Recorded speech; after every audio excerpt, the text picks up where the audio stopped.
लोहारा उमरगा तालुक्यात गेल्या काही दिवसापासून मुसळधार पावसाने हजेरी लावली असून खरीप हंगामातील पिके मोठ्या संकटात सापडली आहेत।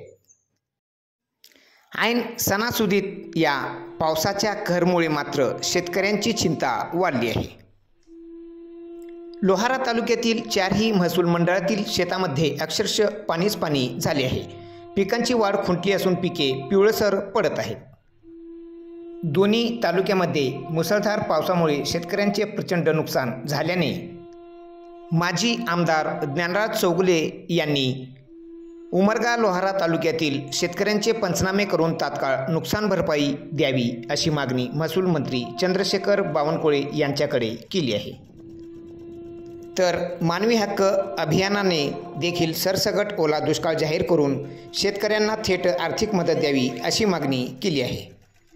याचबरोबर महाविकास आघाडीने देखील तात्काळ पंचनामे करून शेतकऱ्यांना मदत जाहीर करावी अशी मागणी लोहारा तालुक्यातील महाविकास आघाडीच्या वतीने करण्यात आली आहे। नगदी पीक म्हणून पेरणी केलेल्या सोयाबीन, मूग आणि उडीद पिकामध्ये पाणीच पाणी साचल्याने ही पिके धोक्यात आली आहेत। लोहारा व उमरगा तालुक्यात संततधार पावसामुळे खरीप पिकांचे प्रचंड नुकसान झाले असल्याने शेतकरी शासनाकडून तात्काळ मदतीची अपेक्षा करत आहे। तालुक्यामध्ये अनेक गावात अशीच परिस्थिती दिसून येते। नगदी पीक म्हणून शेतकऱ्यांनी मोठ्या प्रमाणात पेरणी केलेली सोयाबीन, मूग आणि उडीद ही पिके सध्या धोक्यात आली असल्याने शेतकऱ्यासमोर मोठे संकट वासून उभे टाकले आहे। ओला दुष्काळ जाहीर करण्याची मागणी मानवी हक्क अभियानाने केली आहे। 26 तारखेला आम्ही जिल्हाधिकाऱ्यामार्फत मुख्यमंत्र्यांना निवेदन दिलेलं आहे की धाराशिव जिल्हा हा ओला दुष्काळ जाहीर करून शेतकऱ्यांना कसल्याही प्रकारचे पंचनामे न करता शेतकऱ्यांना मदत देण्यात यावी म्हणून आमची ही मागणी जिल्हाधिकाऱ्यांमार्फत आम्ही मुख्यमंत्र्यांपर्यंत पोहोचवलेली आहे। आज आपण पाहतोय धाराशिव जिल्ह्यामध्ये मे महिन्यापासून जे पावसाची सुरुवात झालेली आहे आणि पावसाने अक्षरशः कहर माजवलेला आहे जिल्ह्यामध्ये आणि कहर माजवलेला असताना प्रशासनाने पंचनामे करण्याचे आदेश दिलेले आहेत। पण आमची मागणी आहे की पंचनामे न करता सरसकट शेतकऱ्यांना मदत देण्यात यावी। कारण शेतकऱ्याचं आज जर आपण पाहणी केली असता शेतकऱ्याच्या शेतामध्ये जाऊन कसल्याही प्रकारचे शेतकऱ्याचं पीक उरलेलं नाही। पिकांचे हे जवळपास 100% नुकसान झालेलं आहे। सोयाबीन, मूग, उडीद हाताशी आलेले पीक हे पावसामुळे वाया गेलेले आहे। आपण पाहतोय 48 तास झाले पावसाची रिपरिप ही चालूच आहे। पाऊस कसल्याही प्रकारचे बंद नाही आणि प्रशासन कोणत्या प्रकारे जाऊन शेतकऱ्याच्या शेतामध्ये पंचनामे करणार हे अद्याप कळलेलं नाही। माझे हात जोडून मुख्यमंत्र्यांना विनंती आहे आपल्या चॅनेलच्या माध्यमातून की कसल्याही प्रकारचे पंचनामे न करता आम्ही जे दिलेलं निवेदन आहे मानवी हक्क अभियानाच्या माध्यमातून या निवेदनाचा आणि शेतकऱ्यांचा विचार करून या शासनाने निर्णय घ्यावा आणि शेतकऱ्यांना आत्महत्येपासून त्यांना दूर करावं। कारण जर शेतकरी हा कर्जबाजार इतका झालेला आहे की त्यांनी केलेला खर्चसुद्धा आज निघू शकत नाही त्यांच्या पिकापासून आणि त्यांच्या शेतामधून, तर शेतकऱ्याला आत्महत्या केल्याशिवाय पर्याय नाही। म्हणून माझी पुन्हा एकदा मानवी हक्क अभियानाच्या माध्यमातून विनंती आहे शासनाला की त्यांनी पंचनामे हे वेळ न घालवता लवकरात लवकर ओला दुष्काळ जाहीर करून जिल्ह्यामध्ये लवकरात लवकर अनुदान वाटप करावं ही सरकारला माझी विनंती आहे पुन्हा एकदा कळकळीची। या पावसाच्या कहरमुळे शेतकरी हवालदिल झाले असून शासनाकडून तात्काळ आर्थिक मदत द्यावी अशी मागणी लोहारासह उमरगा तालुक्यातील शेतकरी बांधवाकडून केली जात आहे। पंचनामे करायची काय गरज आहे? सरसकट निसर्गाने सर्वसाम नुकसान केलेलं आहे। म्हणजे ज्याला पंचनामा केला तुम्ही त्यालाच देणार आणि ज्याचा पंचनामा झाला नाही त्याला देणार नाही का? ही कुठलं ही आहे? न्याय आहे? मग ही एका दृष्टिकोनानं शेतकऱ्याला अन्याय आहे।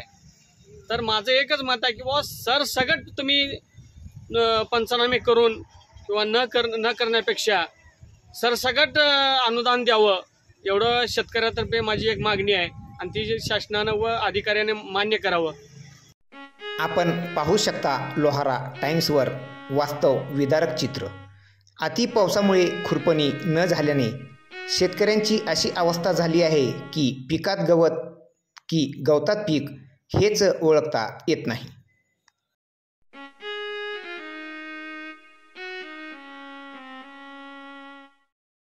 आपण पाहू शकता सततच्या पावसामुळे सोयाबीन पिकाची वाढ खुंटली आहे।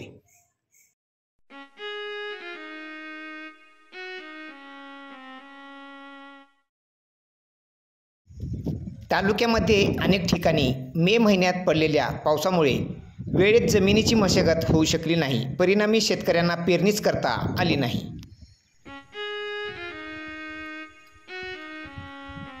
मी बळीराम इंद्रजित गोरे बोलतो की राहणार नागराळ तालुका लोहारा जिल्हा धाराशिव येथून की मी नागराळ येथील असून शेतकरी की माझ्या शेतीमध्ये जे कीर्तिकामध्ये पाऊस झाल्यामुळे माझ्या शेतीची पेरणी ही कुठलंच काय झालेलं नसून सध्या अशी त्या पूर्ण शेतीमध्ये पाणी आहे।